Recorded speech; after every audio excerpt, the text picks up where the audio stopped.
Dear students, welcome back once again to the lecture series on electrodynamics. And in this lecture, I would like to discuss about the energy stored in a magnetic field.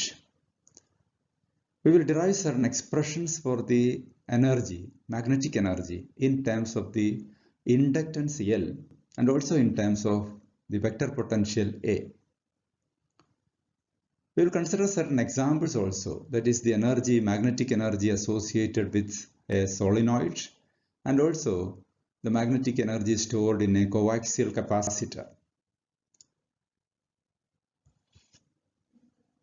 The major topics that we are going to discuss in this lecture are the derivation of the energies like W is equal to half Li square, that is the energy in the form of work. W is equal to half Li square.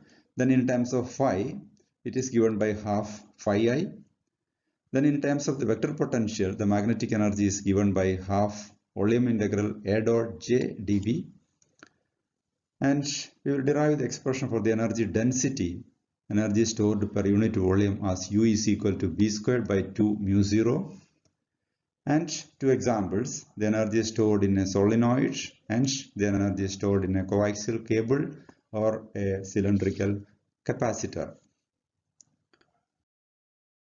Let us first consider the expression for the energy stored in a current carrying coil in terms of the inductance L.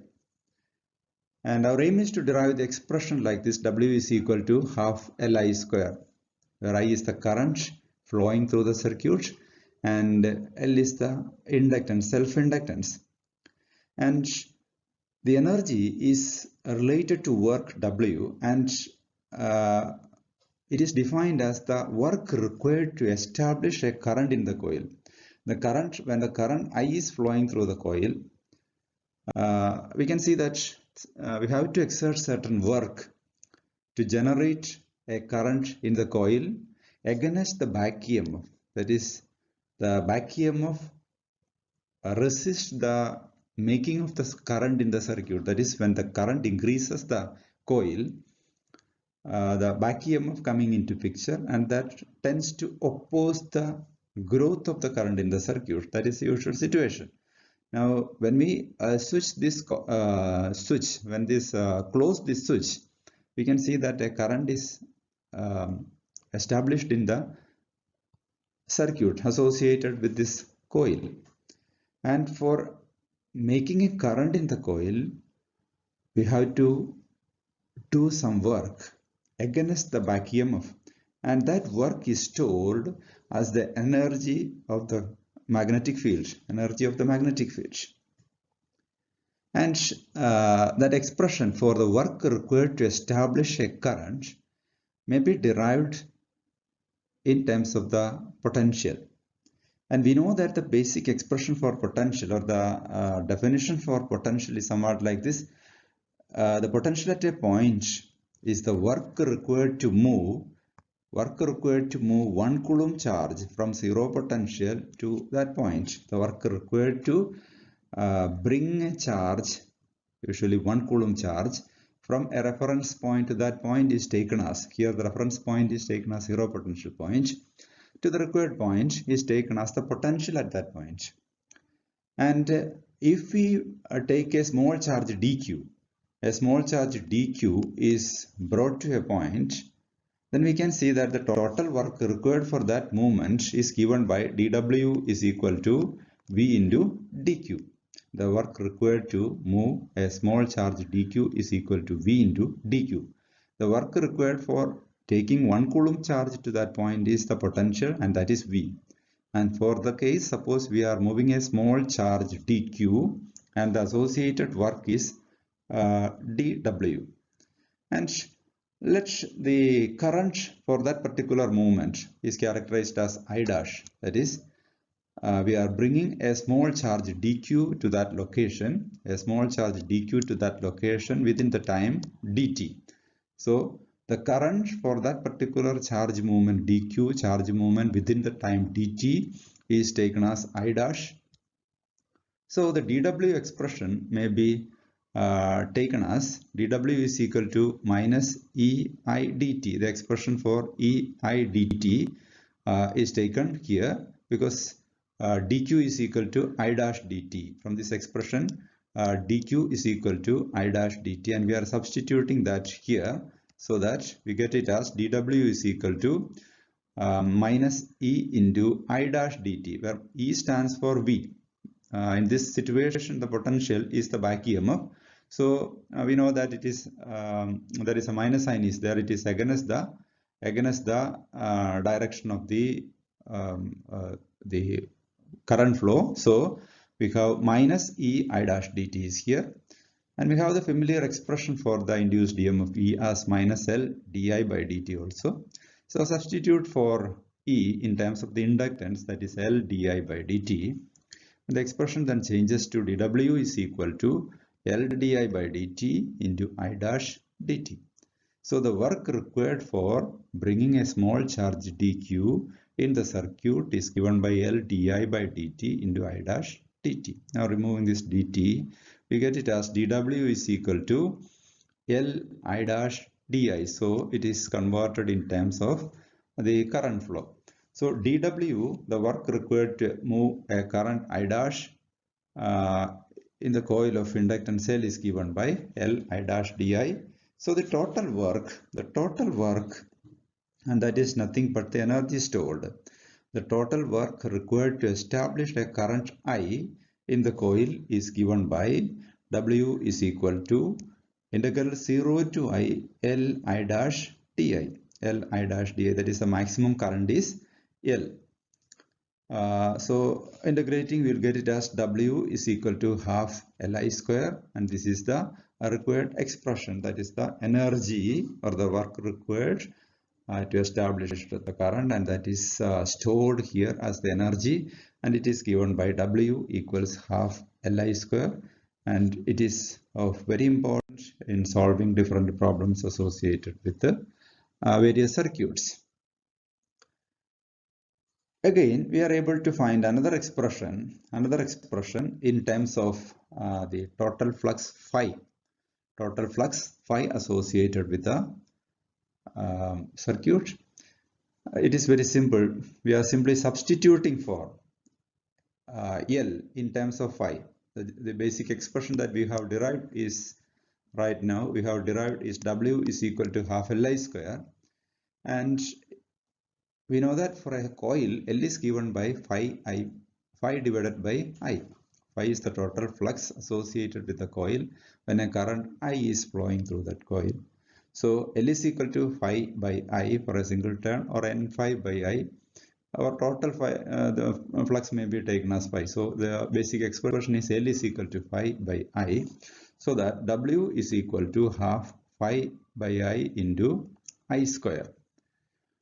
So the total energy is given by cancelling this one I. So the final expression becomes W is equal to half phi into I. So this gives the expression for the energy stored in a magnetic field in terms of the flux linkage associated with the coil. Okay, so this is the second important relation. The third aim behind the magnetic energy systems is in terms of the vector potential A. See, this vector potential, we know that it is a very important tool in solving different problems related to magnetic field. So this expression is of a general nature.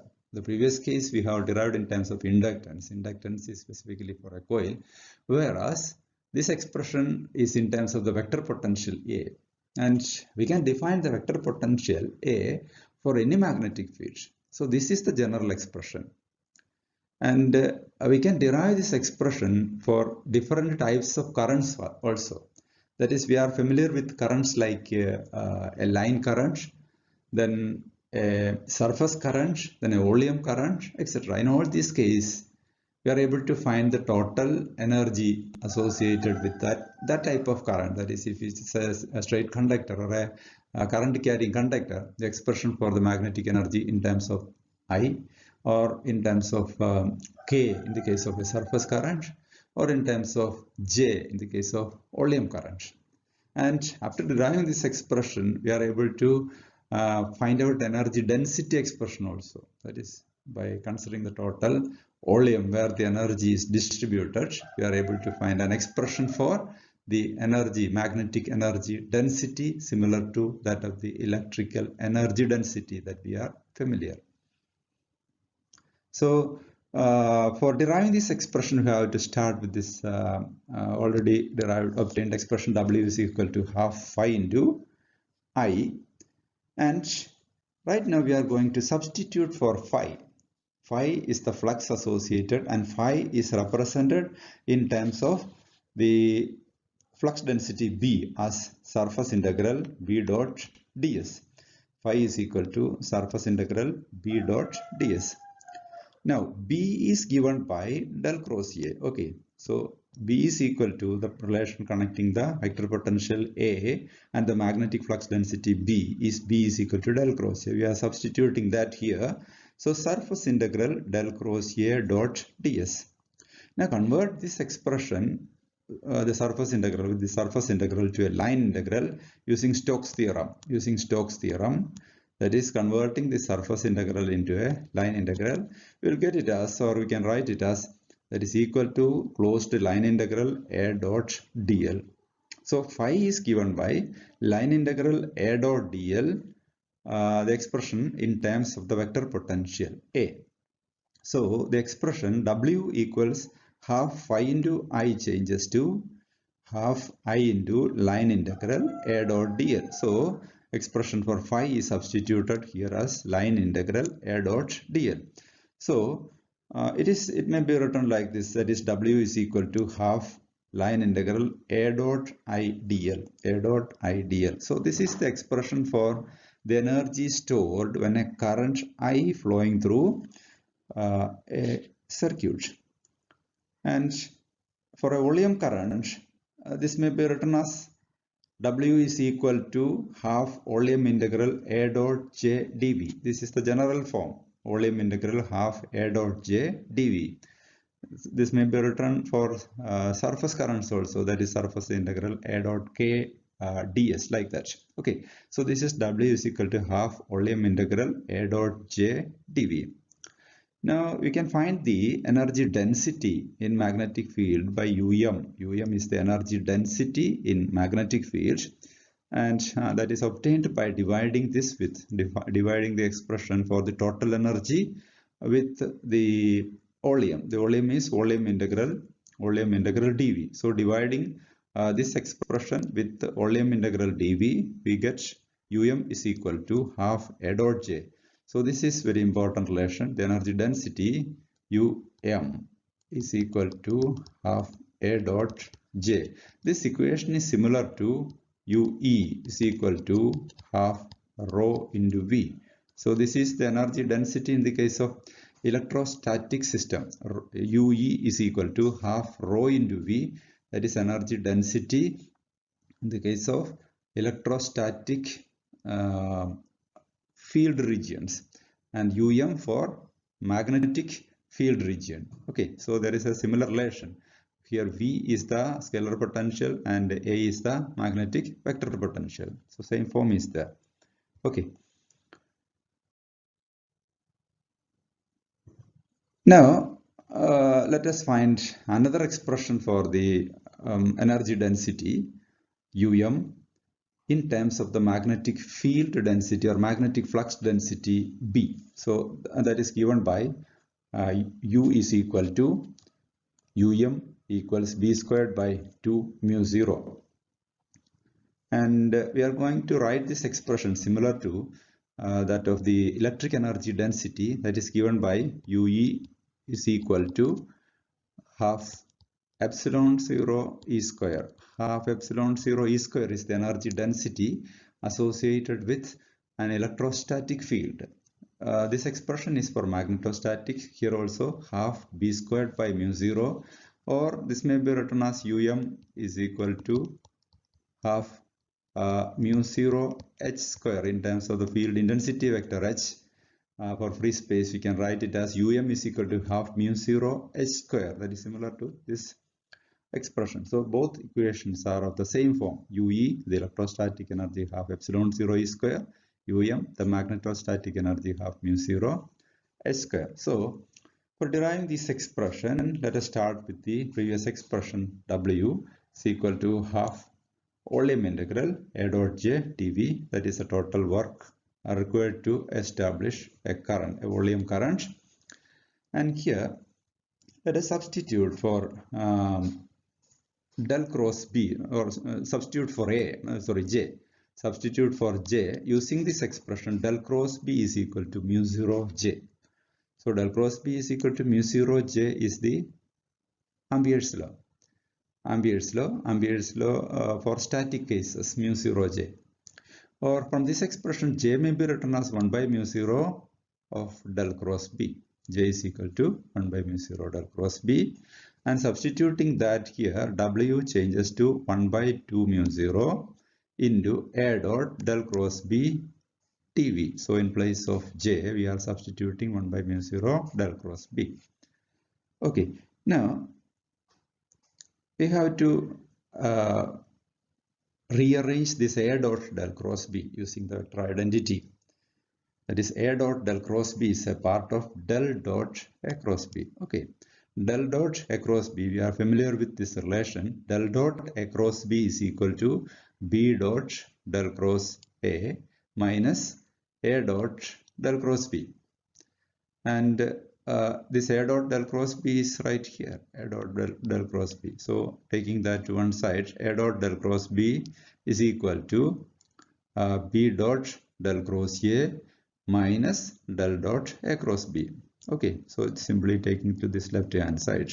So it is equal to A dot del cross B is equal to B dot B, because del cross A is equal to B. So substituting this as B, so we get B dot B minus del dot A cross B. So that is why we are writing here it as B dot B is equal to B square. So it is equal to 1 by 2 mu 0 into volume integral B square dV. B square dV. So B dot B is equal to B square minus del dot A cross B. That is, we are representing, that is volume integral B square dV minus volume integral del dot A cross B dV. So A dot del cross B is splitted into two terms, and now we are going to convert one volume integral into a surface integral like this. We are going to convert the second volume integral into a surface integral. So 1 by 2 mu 0 volume integral B square dV minus surface integral A cross B ds. That is, Gauss divergence theorem is used for that, for converting this volume integral into surface integral. That is, we are quite familiar. That is, volume integral is equal to surface integral del cross B ds. So the total work or the total energy stored in the magnetic field is divided or is represented using two terms, and one term is the volume integral term and the other term is the surface integral term. And in order to explain this more clearly, let us take an example. Let us consider an example here with a figure like this. That is a magnetic energy distribution system like this. A solenoid is considered here, and this solenoid produces a magnetic field around here, and that is represented by the letter B, magnetic flux density vector B, field region here. And here we are considering the magnetic field around the solenoid as two terms. One is the surface integral term and the other is the volume integral term. And we are going to consider the volume integral term. We may be able to represent the volume integral term in two types. Suppose we take like this, a surface like this, and we can see that the energy stored, a part of the energy stored is inside this surface. So here inside the surface region, and another part is outside. Okay, so the volume integral term gives, the volume integral, that is the first term gives the total energy stored inside the volume, and the second term gives the surface integral, that means the part of the energy flowing out through the surface, part of the energy flowing out through the or outside the surface, and that is surface integral across P dot ds. For that gives the total energy component outside the surface, and the first term gives the total energy within this particular region. Okay, now in order to reduce the effect of the second term, we are able to find an volume like this. Suppose we consider an volume far away from the energy field region, so that the total energy is inside this, that is the total region is inside. So the second part, that is energy flowing through the boundary or the surface of the volume, energy passing out, or the energy outside region, is equal to 0 in this case. So the second part tends to 0 if we take an volume with the boundary sufficiently away from the field region, that is outside the field region. In that case, the contribution from the second part vanishes. So for simplifying this procedure, we are taking such a situation and we write it like this: W is equal to 1 by 2 mu 0 all space. That means the boundary region or the volume is taken which includes the entire space of the magnetic field. In that case, the first part b square dv is enough and the second part vanishes. Okay, so this is the expression. We are able to write it as W is equal to 1 by 2 mu 0 volume integral b square dv is the total energy, and if you divide with the volume of the total energy distribution region, we get the energy density as U is equal to b squared by 2 mu 0, b squared by 2 mu 0. So this is the expression for the magnetic energy density, and if we substitute for B in terms of mu, that is B is equal to mu 0 h, then we will get it as half mu 0 h square, that I have already discussed.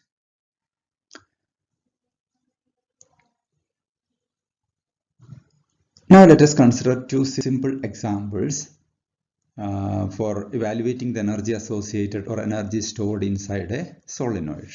The first example is that of a long solenoid, and the expression that we are going to derive is like this: W is equal to b squared by 2 mu 0 a into L, where A is the area of cross section of the solenoid and L is the length of the solenoid. And we have to start with the expression W is equal to half Li square, and this is the expression for the energy stored.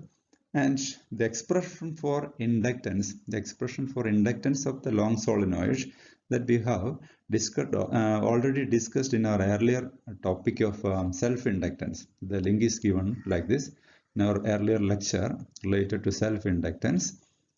We have derived this expression, and the relevant slide, the image of the relevant slide is like this, and there we have derived the expression for the self-inductance of the long solenoid like this. L is given by mu 0 n square A into L. This is the expression for the inductance of a self-inductance of a long solenoid, mu 0 n square AL.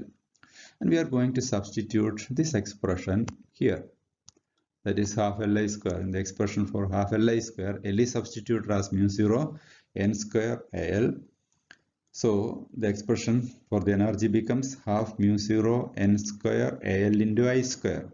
Okay, so this is the expression, required expression. Now you can rearrange that equation in a simple form like this: W is equal to half mu 0, that is we are multiplying and dividing with mu 0, so that we get mu 0 ni square here with a mu 0 in the denominator, and mu 0 ni is the magnetic field inside the solenoid.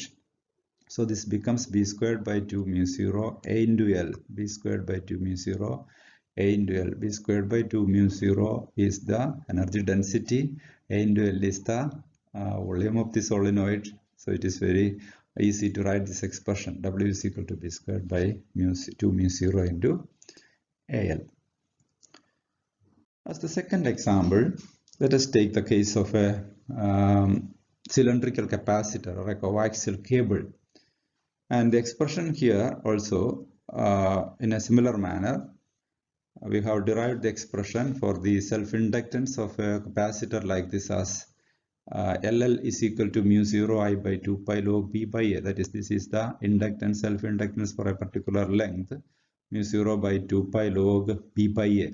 B by A is equal to the self-inductance, and that is available in the same lecture, the same earlier lecture with this link related to the self-inductance, and where we have derived this expression and substitute this value in place of this L, that is the inductance L, so that W becomes mu 0 I squared L by 4 pi log B by A.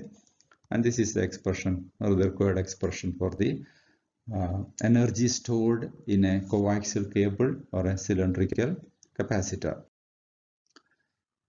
So we have discussed about the energy related to a magnetic field in terms of the inductance of a coil and also in terms of the vector potential A. So we have derived two relations, half Li square and half phi I, for the energy associated with the system, and that is one in terms of L, the inductance, and the other in terms of the flux linkage. Then the general expression in terms of the flux density, that is half A dot J, similar to half A dot J is the magnetic energy density, similar to the electrical energy density half rho into B. Also in terms of the magnetic flux density as half B squared by mu 0, that is energy density half B squared by mu 0, or half mu 0 H square, similar to half epsilon 0 E square of electrostatic field energy density. Okay, thank you very much.